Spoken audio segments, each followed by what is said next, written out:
Good morning, everybody. Welcome to the regular meeting of the City of Charlestown Sanitary Sewer Board. Today is December 7th, 2023. It is 10 a.m. We will begin with our custom of rising and saying the Pledge of Allegiance. I pledge allegiance To the flag of the United States of America and to the republic for which it stands, one nation, under God, indivisible, with liberty and justice for all. Thank you. We have our roll call. Ryan Hoskins, Nathan Grimes. Here. Mayor Hodges is present. We're joined by Deputy Clerk Treasurer Heather Schnopp, and our attorney is with us, Bo Zeller. You have an agenda that's been provided. Entertain a motion to approve. Motion made by Ryan. Do we have a second? Second. Seconded by Nathan. Any edits? Hearing none, all in favor say aye. Aye. Aye. It's unanimous. We have our standing business, which includes our approval or correction of prior meetings minutes. There was one edit that inaccurately showed that Brian was absent. That's been corrected to show that you were here. From our meeting on the 16th of November, our current claims and our payroll allowance docket from November 12th, and I think that's supposed to be, sorry, that was me.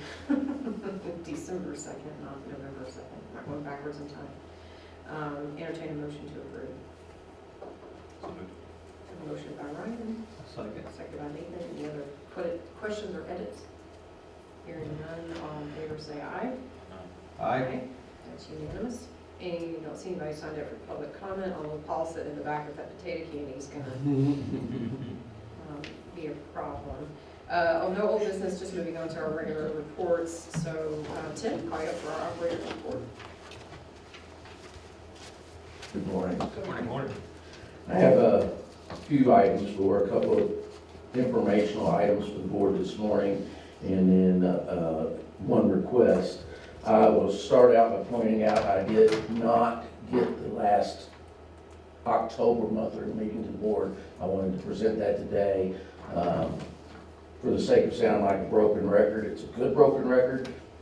The total compliance during the month of October, that's the same month that we finished up the work on the retention basin at Spring Street as well. The company that done a very, very good job, and I'll get back to that a little bit in a minute, but overall, total compliance, no issues. I'll be glad to answer any questions you might have on that, if any at all. If not, moving on to the next informational document that I provided to you is a document titled as a pipeline inspection unit. As we talked before, our current TV unit is out of commission. Good and gone. I mean, it's over. We did generate the specifications that are in front of you today. That would be submitted to multiple vendors for quotes and bids on that. Again, I am just presenting this today as an FYI for you to look at to see kind of what we're looking for when we get to that point. Excuse me. With that being said, when we did broach this subject at one of the previous meetings, I believe the mayor and the board asked me to look into an alternative to a pull-out purchase of a CCTV unit. In the next document, which is titled Proposal for CCTV Services, that's exactly what that is. We talked with, or spoke to 3 different service providers, one being Robinson Pipe Cleaning, Popeyes LLC, and Temple & Temple. All 3 of these companies do provide televising and cleaning services. I requested that they submit a proposal for a cost for per linear foot. I did list these in monetary order, with Robinson Cleaning being the lowest quoter at $2.55 per linear foot for 8 to 12 inch line. You can see this, I don't want to read it all, but I compared on all 3 comparisons, they were the lowest.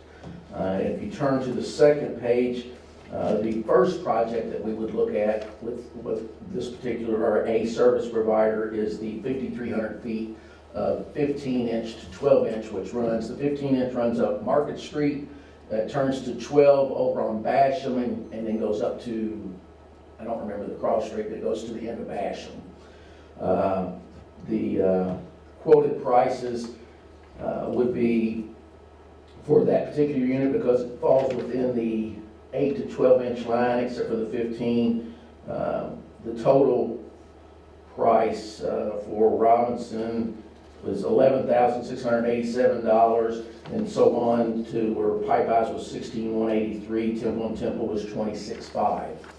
I believe this is a good alternative to offset the initial capital expenditure of the TV at this time, and I would stand before the board today recommending that we enter into an agreement. This is not a contract, this is an agreement, and we only pay for what we ask to be done with Robinson Pipe Cleaning to perform these services for us. I'll be glad to answer any questions you may have on that. Do I have a motion from the board to enter into an agreement with Robinson Pipe Cleaning so that we can do these services until such time we can bring this in-house? So how many linear foot is this that they're doing? The first, through the 15 to the 12 is 5,300 linear feet. 300? Yes, sir. We marked it there for Temple, we didn't do for the rest of it, so I was looking at two. Yeah. Okay, gotcha. Yeah. Okay, all right. I didn't follow that. Thank you. That's okay. I was going fairly fast. I do apologize. I'll make that motion. I have a motion from Ryan, I'll second. second from Nathan. Good offering. Ideally, I would like to get to a point where we could have our own equipment and do this in-house, but until such time, I think it's important to stay on top of I the agree. order. And we've had such great success with identifying I&I issues with good quality equipment, so. Right, Seems right. valuable. All right. Any other comments? All in favor, say aye. Aye. Aye. That's unanimous. Thank you, thank you. Again, I feel we feel very confident with Robinson Pipe Cleaning. They've done an outstanding job with the retention basin. I want to thank Lori for bringing them to our attention. She was a big part of that. So again, thank you to the board for that. We will get moving next week on that. Last but not least, I know, and I'm not going to steal Lori's thunders, but she's going to have a work order today on a subject that is very critical to the city of Charlestown, and that's the development of a pre-treatment program. I'm not going to get into specifics. I'll let Lori do that, but I wanted the board to know I have reviewed that and totally on board with it. At what point in time did you want to advertise these specs and get an idea of what it's going to cost? I think shortly after the first year, I'd like to disseminate them out amongst the vendors and get them back in. I've got an idea of what the prices are going to come in at now, but I think we need to go through the formal. Right, Well, and we're not under any obligation No, to accept absolutely. any of those, so it would No. be nice to go ahead and put that call out, so. Absolutely. I guess at this point, I'll just go ahead and ask for a motion from the board to allow Tim to advertise that bid as legally required. Yeah, so moved. Okay, so I have a motion from Ryan, Second. a second from Nathan. Any questions on that? I mean, you can work with Bo to get all the Absolutely. language and the number of times it has to be done twice. So. Okay. Okay. All right, all in favor, say aye. Aye. Aye, that's unanimous, so go ahead and plan on getting that out first of the year. Thank you very I'll much. be curious to see what those come back as, so. I appreciate it. Thank you.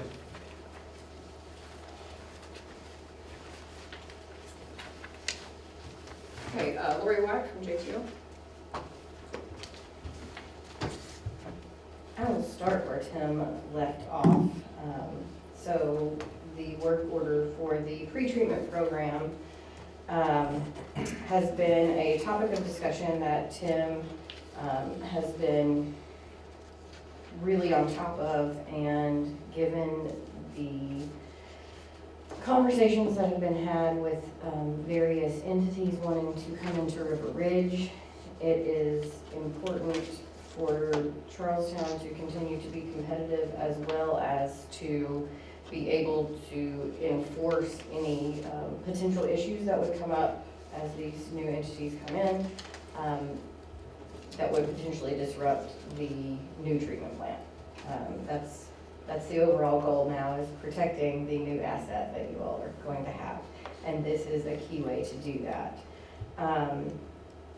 So the EPA and IDEM have established standards, and they have allowed then local authorities, meaning the utility, the ability to permit, administer, enforce specific limits on those users. Part of that will be, if you think about the same way that you all have your NPDES permit that has limits set that you are not allowed to discharge above into the river, the same thing would be true for these users then. They would have limits that they could not discharge into your system above those limits. So in effect, they are permitted to you all in the same way that you all have been permitted, to the state.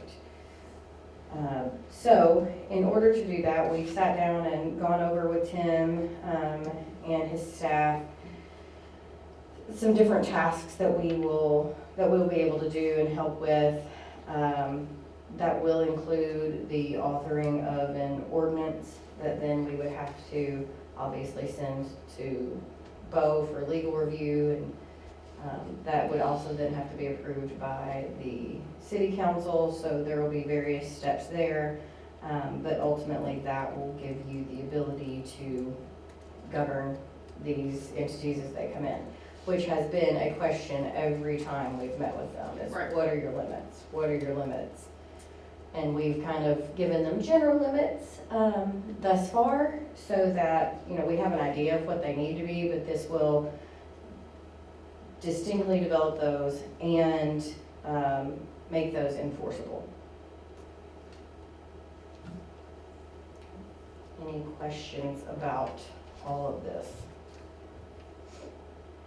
I will confirm that often in many of the meetings at River Ridge in particular, potential prospects that are looking to enter into purchase sale agreements out there, this has been one of the main topics of conversation.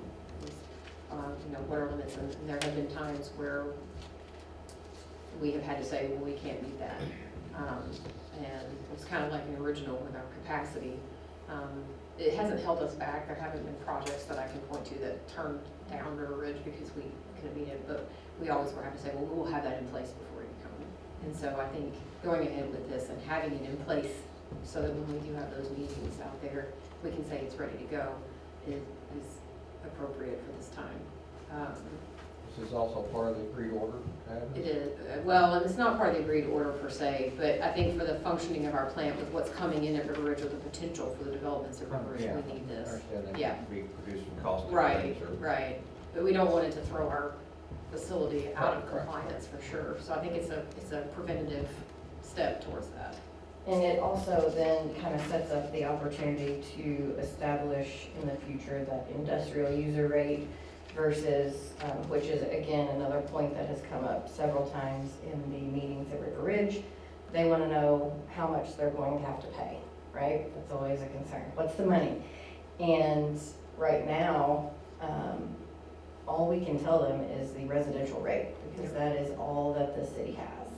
And so when that happens, the residential rate is much larger than an industrial user rate because they use and produce so much more. And so this is kind of the first step to be able to even head in that direction as well. I just had a quick question on the payment terms. Now, it's Sure. a lump sum basis with budget. Is that a flat fee? Is it flat fee or not to exceed? Yeah. No, this one was just a lump sum. So it's So flat fee. It'll be that amount regardless.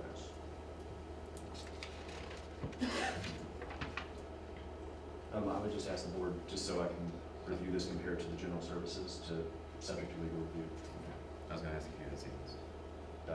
I've got it now, but I just want to compare it to their general, because it references their general service agreement. Did, I don't see a problem with it. did I miss this in my email? Was a draft of this sent to us? No, it was just sent to Tim. Okay. Just in the future, can we have those in advance of the meetings so Mhm. that the board has time to review it with the packet before it's presented Absolutely. to us? I notice in here that it has that 3 meetings with item, that one of the, on the scope of services coordinating meet with item free treatment, you anticipate 3 meetings.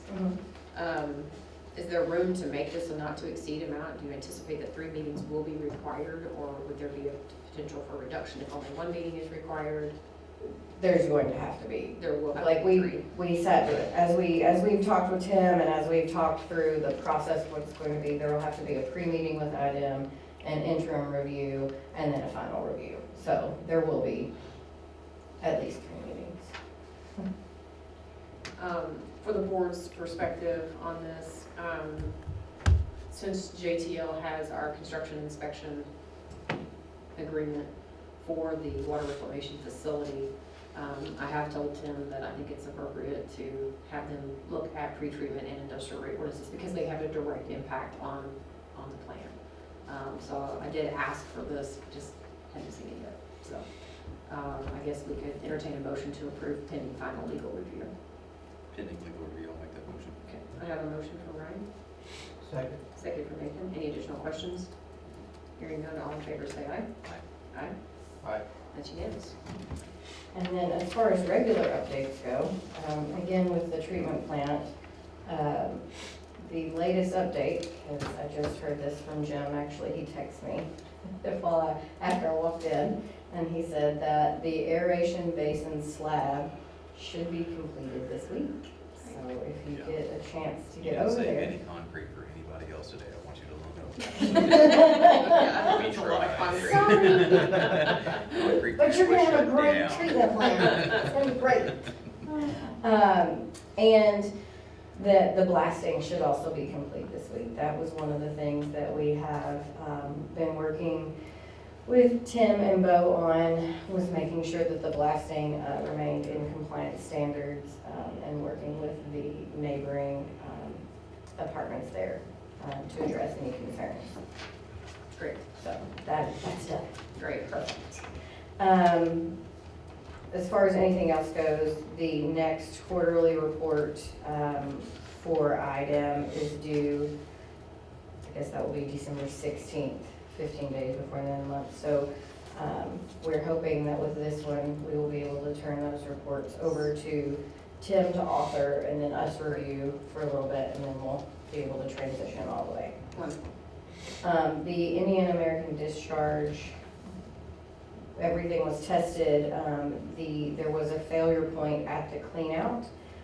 So we met with Tim and had him look at it as well. And it's all been agreed on that it is going to have to be repaired Okay. and replaced. And so we're coordinating with the contractor. And that's with Indian American Water on their end? Okay. Yeah, that's just so you all are aware Yep. of what's going on there. And really, that's about it. Okay. Any questions, board? Thank you. Other items that I just wanted to bring up to the board, since JTL is so busy with the wastewater treatment plant, pretreatment ordinance, and the industrial rate review, I have asked Tim his opinion on kind of diversifying some of these other work products through some other groups to try to make sure that we're staying on top of things and not overwhelming one engineering firm with all of this. And we reviewed some opportunities there with some other groups. And so we are talking with our redevelopment team through Jill Segaser and the Wheatley Group about sharing some costs with that Highway 62 pump station. It's almost at 100% design, and I met with Mike Harris yesterday from JTL and told him we want to go ahead and get that to 100% design, and then get that to the point where we can start to bid some of that work out. But I think that the capacity fees for that development will cover phase one. We're just trying to work that is done in conjunction with the work they need to do under the highway, and we can discuss who would manage that bid process at a later date. We're ready to bid that out, but I did tell Mike we want to go ahead and get that to 100% because they've done so much on it to get that moving along. And talking with the redevelopment about what kind of contribution they might be able to make to help offset if we need to for the later phases 2 and 3. Other big projects would be the regional pump station alternative, which I think is something that was kind of briefly put on hold but needs to be revived. Tim and I met with representatives from HWC Engineering since they had done some work with that project, and we've asked them to pick that back up and run with that and coordinate a meeting with some of the developers that would be directly affected by that.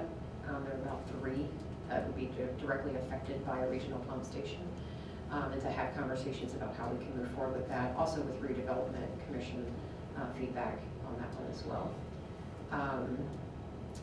I think that's all I did about sewer. Tim is watching the Spring Street lift station, but I'd asked him if he could take over our quarterly reports as well. He said, yes, that's something he feels confident he could begin to do.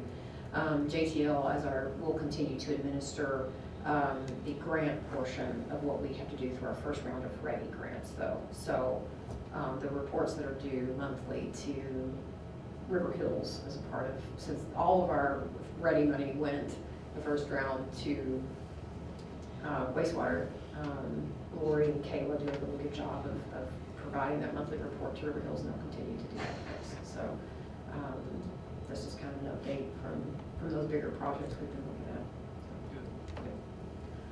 If there's nothing else from anybody, Bo, you got anything we need to? Yeah, just a few quick things. SRF this year started requiring an attorney compliance letters from a procurement standpoint, started that in late July. We issue that to SRF so they have that for their files. So that's all done. Working on the revised language of the intent to serve letters that we have, given our last discussion.